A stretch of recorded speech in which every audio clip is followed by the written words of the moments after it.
5 women stood in the grand ballroom of the Choi mansion, each one more stunning than the last. Designers had dressed them. Stylists had perfected every curl and contour. Diamond earrings caught the chandelier light and threw tiny rainbows across the marble floor. This was selection night.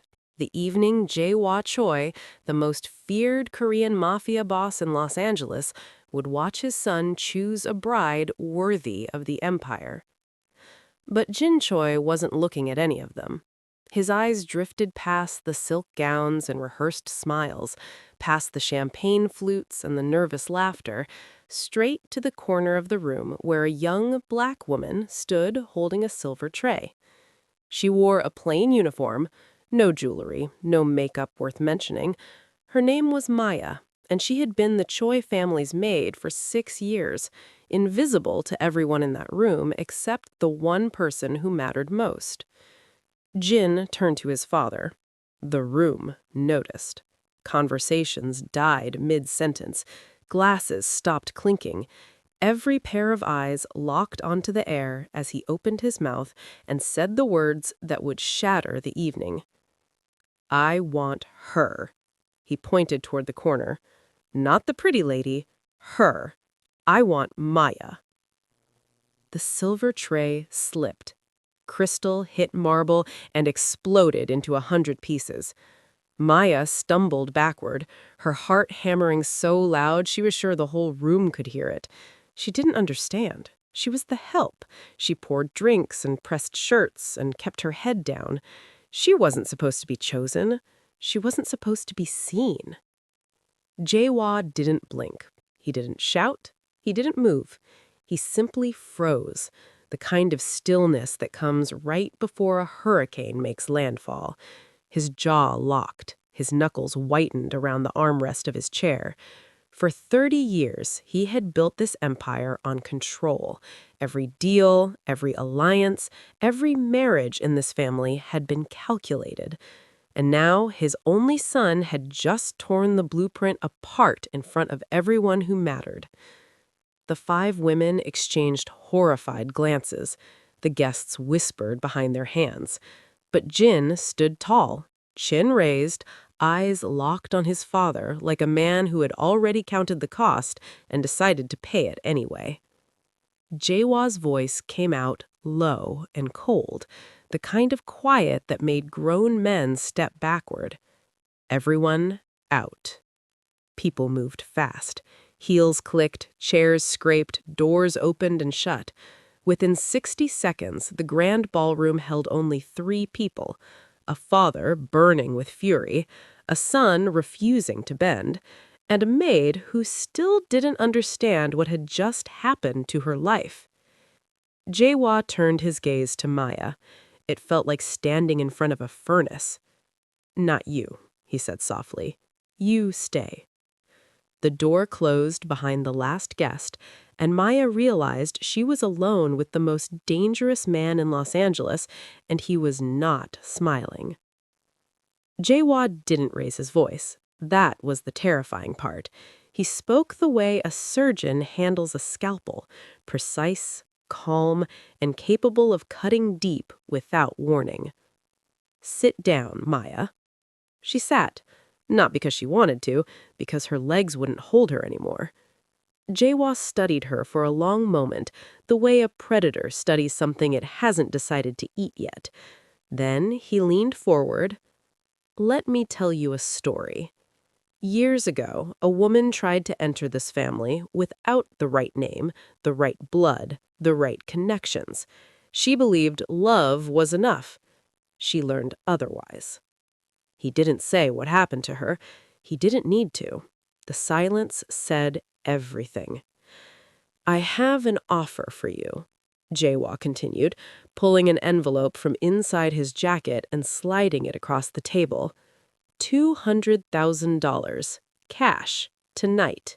You take it, you leave Los Angeles, and you never contact my son again.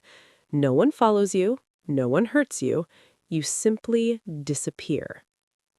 Maya stared at the envelope. $200,000. More money than she had ever seen.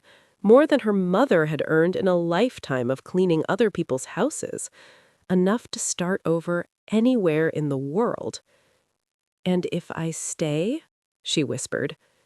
Jaewa's eyes hardened. "Then whatever comes next is your responsibility, not mine." He stood up and walked out without another word. The envelope sat on the table like a grenade with the pin half pulled. Maya returned to her small room in the servants' quarters. She sat on the edge of her bed, staring at the money, trying to think straight. Every rational part of her brain screamed the same thing. Take it. Run. This world is not yours. Then she noticed something on the floor, a folded note that had been slipped under her door. She recognized Jin's handwriting immediately. 6 years of pressing his shirts and organizing his desk had made it as familiar as her own. The note read, "Don't let him decide your worth. That's what he does to everyone." Maya read it 3 times. Then she looked at the envelope, then back at the note. She didn't sleep that night. When the sun came up, she walked to Jaewa's office, slid the envelope under his door, unopened, and went back to work. She had made her choice. She just didn't know yet what it would cost. If you already feel something watching this story unfold, that subscribe button is how you stay for every twist. And trust me, this is just the beginning. By morning, the entire household knew. The maids whispered, the security team traded glances. The chef burned breakfast for the first time in 4 years because he couldn't stop talking about it. Maya had refused $200,000. She had stayed. But someone else had also stayed. Soo-yeon Park, the most beautiful of the 5 women from selection night, hadn't left the estate. She was the daughter of Tae-sung Park, head of a rival syndicate family. The marriage between Soo-yeon and Jin was supposed to seal a truce worth billions. It was the kind of deal that kept both families alive, and Maya had just become the thing standing in its way. Soo-yeon didn't cry. She didn't throw a tantrum. She smiled, and that smile was the most dangerous thing that entered the Choi mansion that week. She found Maya in the kitchen that afternoon. "I must be overwhelmed," Soo-yeon said warmly, handing her a cup of coffee. "I just want you to know, I don't blame you for any of this. Jin has always had a stubborn heart." Maya blinked. She had expected hostility, cold stares, whispered insults. Not kindness, not from her. "Thank you," she said cautiously. "I didn't ask for this." "Of course you didn't." Soo-yeon touched her arm gently. "That's what makes you different." Over the next 3 days, Soo-yeon became the only person in the house who treated Maya like a human being. She brought her tea, complimented her hair, asked about her life before the mansion. Maya, who had spent 6 years being invisible, finally felt seen by someone other than Jin. She let her guard down.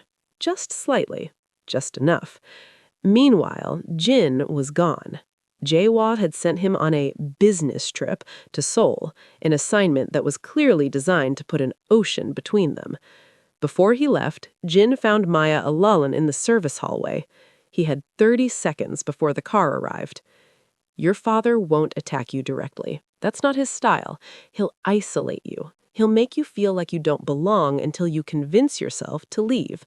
Don't let them make you feel alone." He was gone before she could respond. That night, Maya returned to her room and found it ransacked.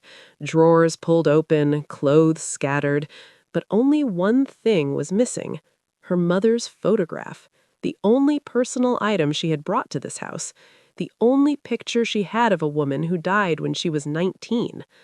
Nothing else was taken. Someone wasn't looking for valuables. Someone was sending a message. "We know exactly what matters to you, and we can take it whenever we want." Maya reported the missing photograph to the head of household staff. The woman barely looked up from her clipboard. "Things go missing in a house this big. It'll turn up." It wouldn't turn up. Maya knew that. This was deliberate. She started paying attention to things she had ignored for 6 years. Which rooms had cameras, which staff members reported directly to Jaehwa, which doors locked from the outside. The mansion she had called home was a surveillance machine, and she had been living inside it like a fish who never noticed the glass. Through the servants' network, the cooks, the gardeners, the drivers who traded information like currency, Maya learned two things that changed everything. First, Soo-yeon hadn't stayed at the estate by accident. Jae-hwa had personally invited her to remain as a guest of the family. The alliance was still being negotiated. Maya was the obstacle, and Soo-yeon was the solution. Second, Jae-hwa's right-hand man, Dejo, had been making phone calls about Maya. Not security calls, not background checks for employment. These were deeper. Someone was digging into her past, her real past, the parts she had buried so carefully she almost believed they didn't exist. 3,000 miles away, on a burner phone Jin had slipped to her before leaving, his voice came through tight with urgency. "My father's investigator is already moving. Whatever he finds, Maya, tell me first. I need to hear it from you." The line crackled. Maya pressed the phone against her ear and tried to breathe. "There are things about me you don't know," she said quietly. "Then tell me." Silence. Long, aching silence. "He'll never look at me the same way," she whispered, and she hung up. She didn't tell him. She couldn't. Not yet. And somewhere in Los Angeles, Jae-hwa's investigator was already boarding a plane to a place Maya thought she had left behind forever. This story is about to take a turn nobody sees coming. If you're not subscribed, you'll miss the moment everything changes, and you don't want that on your conscience. The file arrived at Jae-hwa's desk 3 days later. A plain brown folder, 32 pages. He read it slowly, cover to cover, then closed it and leaned back in his leather chair. Then he laughed. Not cruelly, not loudly. It was the quiet laugh of a man who just realized he was holding a winning hand. "She made this too easy," he said to Deho, who stood in the doorway. Jae-hwa called a family dinner. Jin was ordered back from Seoul. Soo-yeon was given the seat beside him. A designer dress, personally selected by Jae-hwa, waited in her room, and Maya was told to wear her uniform and serve. The message was architectural. Every chair, every plate, every outfit had been placed to remind Maya exactly where she belonged in this world. Soo-yeon sat at the table in silk. Maya stood behind it in cotton. Dinner was warm. Jae-hwa told stories, he made Soo-yeon laugh, he complimented Jin's work in Seoul. The food was exquisite. The wine flowed. To an outsider, it would have looked like a loving family meal. Maya knew better. She could feel it, the way you feel a storm before the sky changes color. Between the main course and dessert, Jae-hwa sat down his glass and turned to Maya with the casual warmth of a man asking about the weather. "Maya, before you bring dessert, I've been meaning to ask, how is your brother doing these days?" Maya didn't drop anything. She didn't gasp. Her hands simply stopped moving. That stillness lasted only a second, but in that second, everyone at the table saw it. Jin's eyes snapped to her face. Soo-yeon tilted her head with feline curiosity. Dae-ho, standing by the wall, allowed himself the faintest smile. "My brother?" Maya's voice was steady, but the color had drained from her face.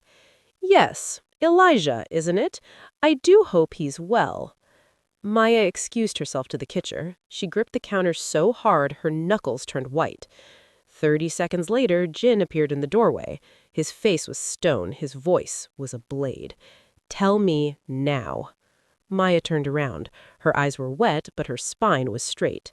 "My brother is in prison for something he didn't do, and your father's people are the reason he's still there." Jin didn't pull away. He didn't raise his voice. He pulled up a chair and sat down in the kitchen like a man settling in for something that would take a while. "Start from the beginning." So Maya told him everything. Her brother Elijah had been a delivery driver working nights to pay for community college. 2 years before Maya came to work for the Choi family, Elijah picked up a route that took him through a warehouse district on the east side of the city. He was supposed to drop off restaurant supplies. Instead, he walked into a Choi-connected shipping operation in the worst possible moment and saw something he was never meant to see.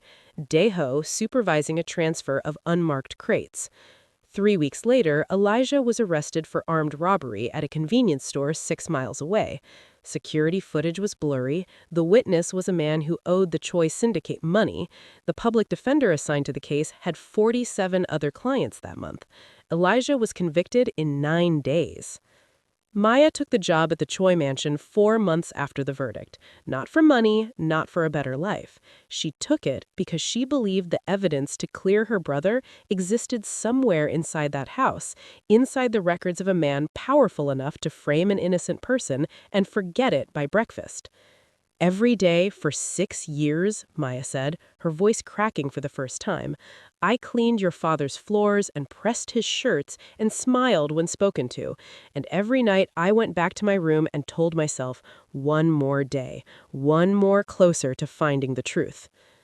Jin sat in silence. The woman he had chosen wasn't just a maid who happened to be kind. She was a woman on a mission who had infiltrated his family's household to save someone she loved. Every gentle moment, every quiet act of care, it had been real, but it had also been strategy. Do you love me, or do you need me? Maya looked him dead in the eye. Both, and I hate myself for it. Jin stood. He didn't touch her, he didn't say anything soft or comforting. He said, I'm going to find out if what you're saying about Elijah is true. If it is, I will burn every wall in this house to get him out.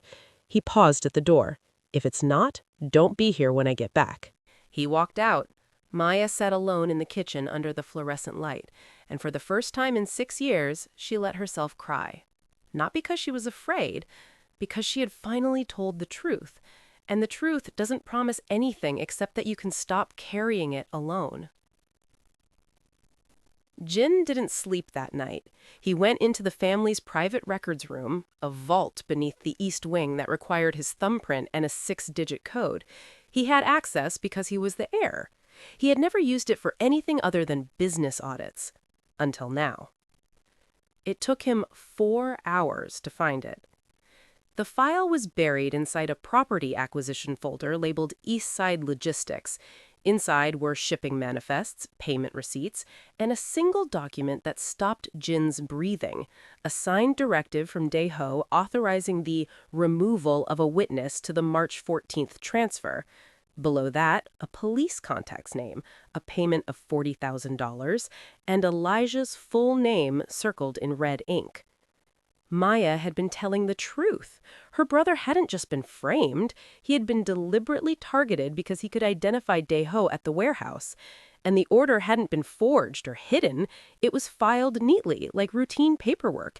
Because in this family, destroying an innocent man's life was routine. Jin sat in the vault, holding the document, and felt something break inside him. Not his love for Maya, his loyalty to the man who raised him. He made copies, he locked the originals back in place, and then he did the most dangerous thing he had ever done. He called Soo-Yun. Not to negotiate, not to beg, to deliver an ultimatum. I know your family helped bury Elijah's appeal through your legal connections, Jin said. I have the evidence. You have 48 hours to get his case reopened, or I send everything to the district attorney, 3 news outlets, and every business partner your father has. Soo-Yun laughed nervously. Jin, you wouldn't destroy your own family to save some 48 hours, Jin repeated, and hung up. But what Jin didn't know was that Soo-Yun had already made her own play. 2 days earlier, she had gone to Maya privately with a deal. Convince Jin to marry her willingly, and Soo-Yun would use her family's legal power to free Elijah. If Maya refused, Elijah would never see daylight again. Maya had said yes to the deal. She had started pulling away from Jin, canceling their meetings, speaking to him only as a servant, playing the role of a woman who had given up. But Maya hadn't given up. She was performing. for the cameras she had discovered in every hallway, every room, every corner of the house. Jai-Hua was watching everything, and the only way to move freely was to make him believe she had already been defeated. Jin confronted Maya in the laundry room. His voice was raw with confusion. "I found the evidence. Your brother is innocent. I'm fighting for you, and you won't even look at me. What happened?" Maya kept folding towels. Her hands were steady. Her eyes were empty. "Nothing happened. I just came to my senses. Your father was right, Jin. I'm the help. She's your future. This was never going to work." He stared at her. "You're lying." "I'm surviving. There's a difference." He left the room like a man who had just been hit in the chest. Maya waited until his footsteps faded, then pressed both hands flat against the counter and exhaled. The performance was working. Su-Yun believed she had won. Jai-Hua's cameras were capturing a maid who knew her place.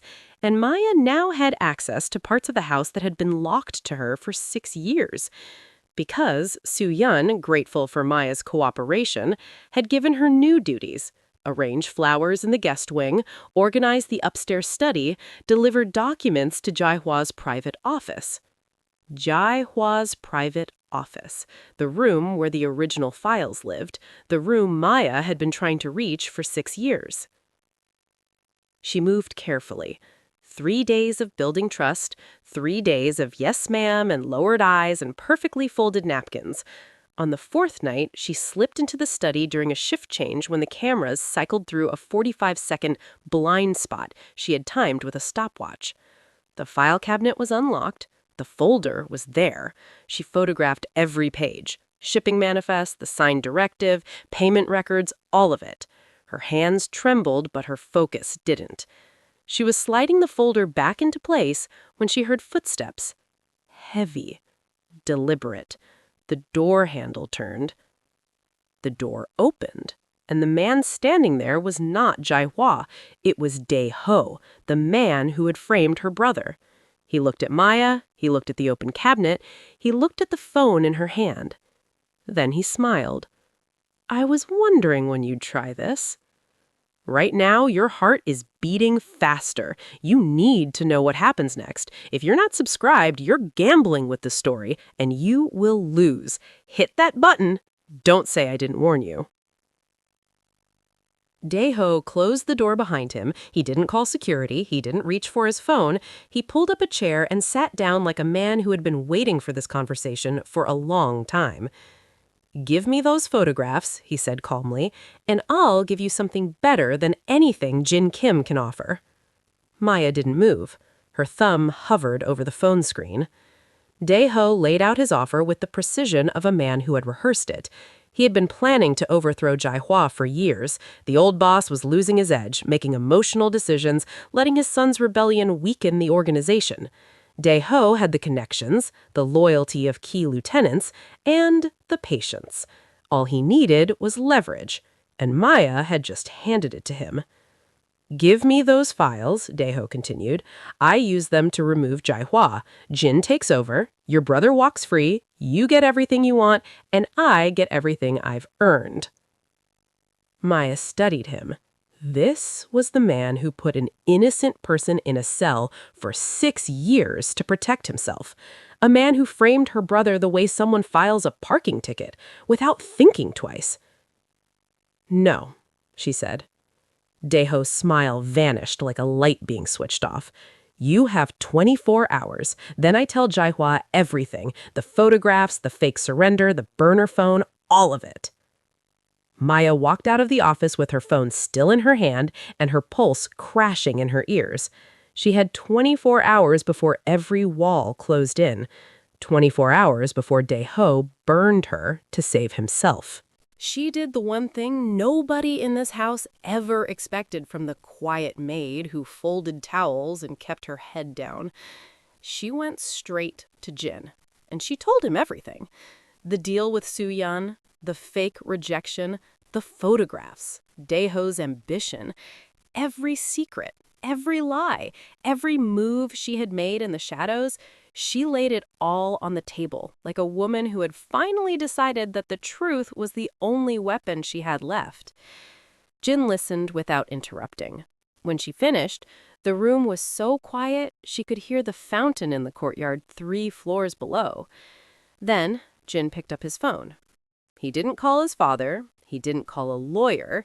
He called Tae-sung Park, Soo-yeon's father, the head of the rival syndicate, and spoke 4 sentences. Your daughter has been blackmailing the woman I love using an innocent man's imprisonment. I have documentation proving your family's involvement in suppressing his appeal. You have 1 hour to announce the case will be reopened, or every piece of evidence goes to the district attorney and every major news outlet in California. He hung up. Maya stared at him. Your father will destroy you for this. Jin looked at her. He can try. 43 minutes later, Tae-sung Park called back. Elijah's case would be reopened. Soo-yeon was being recalled to her family's estate immediately. But Dejo didn't wait 24 hours. He went to Jae-wha 7 hours early. And when Jae-wha heard what Maya had done, the photographs, the infiltration, the deception, he didn't send a messenger. He walked to Jin's room himself. And this time, he wasn't calm. The door didn't open. It swung. Jae-wha Choi stood in the doorway of his son's room with the brown file in one hand and 70 years of authority in his posture. Behind him, Dejo lingered in the hallway, arms crossed, already tasting victory. Inside the room, Jin and Maya stood together, not hiding, not apologizing, standing. Jae-wha walked in slowly. He set the file on the desk. He looked at Maya for a long, measured moment, then at his son, then back at Maya. When he finally spoke, his voice wasn't raised. It was the voice of a man deciding something permanent.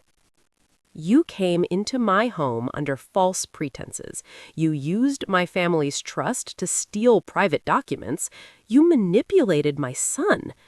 And you did all of this while smiling and folding my shirts. He paused. Is there anything I'm missing? Maya met his eyes. You're missing the part where your man put an innocent person in prison to cover his own crime. You're missing the part where I spent 6 years scrubbing your floors because the justice system you helped corrupt wouldn't do its job. And you're missing the part where your son chose me, not because I manipulated him, but because he saw me when nobody else would. The room held its breath. Jae-wha turned to Jin. And you? You would side with her over your own blood? Jin didn't hesitate. I'm siding with the truth. That should be what this family stands on. Jae-wha's jaw tightened. Truth. You sound like a child. I sound like you, quietly, before you forgot who you were. Something shifted in Jae-wha's face, a crack in the concrete. Jin pressed forward. I found the files on Elijah. I know Dejo ordered the frame. I know you approved the cover-up. But I also know something else. He paused. I know about Mom. The word landed like a grenade. Jae-wha's composure fractured, just for a second, but long enough for everyone in the room to see it. Maya stepped forward. She spoke carefully, like someone handling something fragile.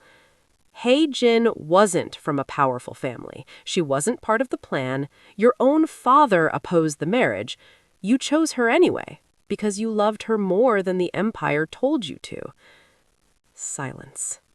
Deep, ringing silence. I'm not asking you to love me.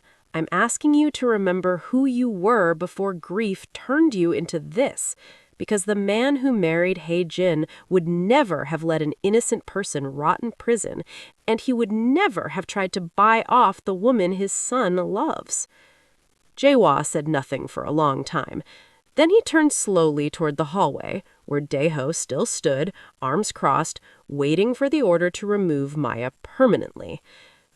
Dejo, Jae-wha said. His voice was ice. You used my authority to frame an innocent man. You buried evidence. You tried to leverage my family's crisis for your own ambition. He stepped closer. You have 10 minutes to leave this property. If you're still here after that, you become a problem I solve permanently. Dejo's smile died. His arms dropped. He opened his mouth, but no words came because there were no words that could save him now. He turned and walked away, and not a single person in that hallway moved to help him. Jae-wha turned back to Jin and Maya. He picked up the brown file from the desk, held it for a moment, then set it down. Gently this time, like he was letting go of something heavier than paper. Elijah will be released by Friday, he said. His voice was rough. Not because I agree with any of this, not because I accept this woman into my family. He looked at Maya, and for the first time there was no contempt in his eyes, just exhaustion and something that might have been the ghost of recognition. Because my wife would have wanted me to remember the man I was before I became this. He left the room without another word. The door clicked shut. Maya's knees buckled. Jin caught her. She pressed her face into his shoulder and breathed. Really breathed for 6 years. 6 months later, Elijah walked out of a correctional facility in Lancaster, California, blinking against the afternoon sun. The first face he saw was Maya. She was wearing her own clothes, not a uniform, not a costume, not a disguise, just herself. She had enrolled in a paralegal program downtown, determined to help others who had been chewed up by the same broken system that stole 6 years of her brother's life. Jin was quietly restructuring the family's operations from the inside, not destroying the empire, but bending its power towards something that didn't require innocent people to suffer. Jae-wha kept his distance. He hadn't embraced Maya, he hadn't apologized, but he hadn't tried to stop her either. Some things take longer than a single conversation to heal. Soo-yeon returned to her family's estate and never set foot in the Choi mansion again. The alliance between the families survived, restructured on terms that didn't require anyone's freedom as collateral. On a quiet Tuesday evening, Maya stood in the doorway of the Choi mansion, the same doorway she had walked through 6 years ago as the help. Jin stood beside her. The city stretched out below them, golden in the fading light. "I spent years being invisible," Maya said softly. "Turns out the people who see you are the only ones that matter." Jin took her hand. "And you," he said, "are the hardest person in the world to look away from." She smiled. Not the nervous smile of a maid trying to disappear. The smile of a woman who had walked into the darkest room in the house and walked out holding the truth. But here's the thing about empires built on secrets. They don't forgive easily. Dejo didn't disappear the night he was sent away. A man with that many connections and that much rage doesn't vanish quietly. And the message that arrived on Jin's phone 3 weeks later from an unknown number with no text, just a photograph of Maya walking into the paralegal office, that was a promise, not a threat, a promise that the next chapter of this story was already being written. But that's a story for another day. If this story reminded you that your worth is not decided by the people who overlook you, it's proven by the moments you refuse to disappear, then you already understand what this channel is about. Subscribe to Tales by Wave, because the stories we tell here don't just entertain, they stay with you. And if you're still watching but haven't subscribed yet, honestly, what are you waiting for? Drop a comment and tell me. I genuinely want to know. Your past does not decide your future. How you respond to injustice does. Maya never became powerful by gaining wealth or status. She became powerful by refusing to let anyone else write her story.